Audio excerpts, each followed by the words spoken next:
আজ বানাবো ছানার রসমালাই। দুধটা আমি আগের থেকে কেটে ছানা বানাবো না, তার জন্য পুরো রেসিপিটা আপনাদের দেখতে হবে। 500 একটা দুধের প্যাকেট নিয়েছি, আর এর সঙ্গে পাউডার দুধটা আমি গুলে একসঙ্গে জাল করেছি। দিলাম 2টো এলাচ আর কেসারটাতেই কালার আসবে।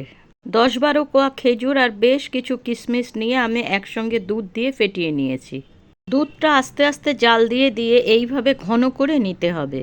এইবার খেজুর আর কিশমিশের পেস্টটা দিয়ে দিলাম, দুধ এতেই ফেটে যাবে।